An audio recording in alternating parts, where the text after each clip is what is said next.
नमस्कार मित्रांनो, स्वागत आहे तुमचं. उद्या पिंपळगाव या ठिकाणी मैदान होतं आहे, ओपनचं मैदान, जिल्हा सांगली या ठिकाणी होतं आहे मित्रांनो. आणि येतोय तर देव येतोय उद्या मैदानामध्ये. बकासूर उद्या पळतोय मित्रांनो, बकासूर 100% पळतोय उद्या.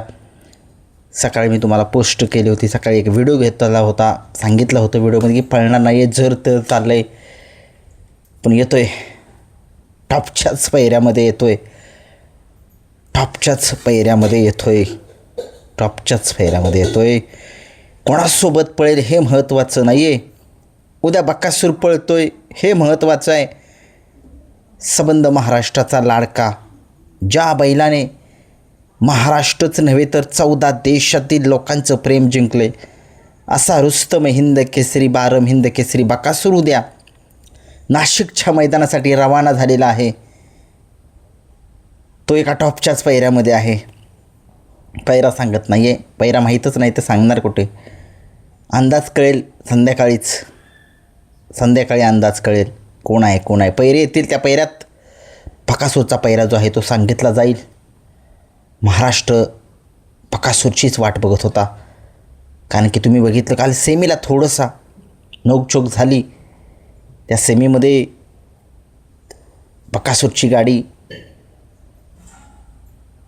2 नंबरला उतारली, तरीही रायफल आणि संघर्ष योद्धा बुलेट यांनी तो निकाल घेतला. परंतु लोकांचं मत असं होतं की ती गाडी गटाला पराभूत झाली होती, त्या गाडीला सामना कसा दिला.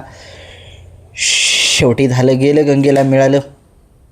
उद्याचं बघूया काय होते.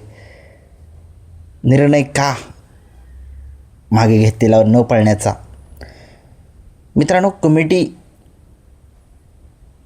नाराज होते मोहिल शेठ, परंतु नाराज होऊन चालणार नाही आहे. हे बैलगाडा शर्यत क्षेत्र आहे, आपल्याला टिकवायचे. चालणार तेवढं थोडंसं इकडे नोकझोक 19-20 होत राहतं. परंतु त्यांनी कालच सांगितलं होतं, कमिटीशी बोलणार आहे, कमिटीला अगोदरच सांगणार आहे, जर बकासूरवरती अन्याय जर होणार असेल तर आम्ही येत नाही आहे.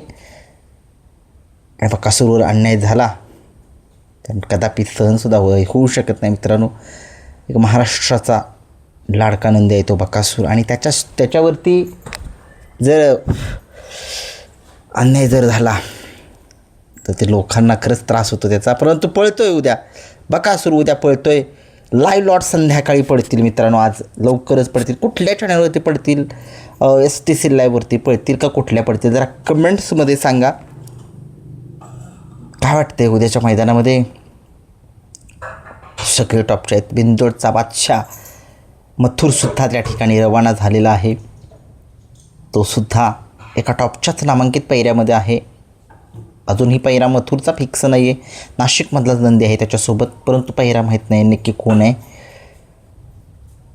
बकासूर, जेवढे बोलू तेवढं कमी. खूप प्रेम या नंदीवरती आहे. बैलगाडा शर्यतीतले सगळी लोक त्या नंदीवरती प्रेम करतात, कारण की त्याचं रेकॉर्ड बोलतो मित्रांनो. रेकॉर्ड सांगतं की एवढं नंदीला काय वाटलं, एवढं प्रेम दिलं जातं. सलग 7 मैदाने 7 गुलाल, 6 मैदानं, शेवटी क्वार्टरचा बी गुलाल नशिबी असतो, तो असतोच.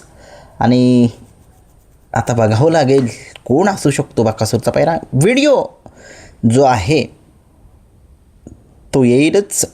हिंद केसरी सचिन मैदानामध्ये पळणार नाही आहे, हिंद केसरी लक्षा हा सुद्धा पळणार नाही आहे. हे टॉपचे 2 नंदी उद्या पळणार नाही आहेत मित्रांनो. वेगाचा शेवट सर्जा त्या ठिकाणी गेलेला आहे, पोहोचेल आता सर्जा, वेगाचा शेवट सर्जा. उर्मिलाताई माणिक शेट गायकवाड यांचा कंदूरचा राजासुद्धा त्या ठिकाणी पोहोचलेला आहे. बघूया कोणाचे टॉपचे पैऱ्यात आहेत. ते पैरे संध्याकाळी 6 वाजता आणि 7 वाजता हे 2 व्हिडिओज तुमच्यासाठी घेऊन येईन.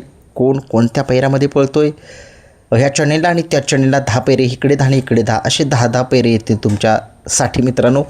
खूप कष्ट करून ओरिजिनल पैरे घेऊन येतो आहे मी. काही ओरिजिनल पैरेसुद्धा आहेत त्यामध्ये. बकासूर नाशिक मैदानासाठी सज्ज झाला आहे.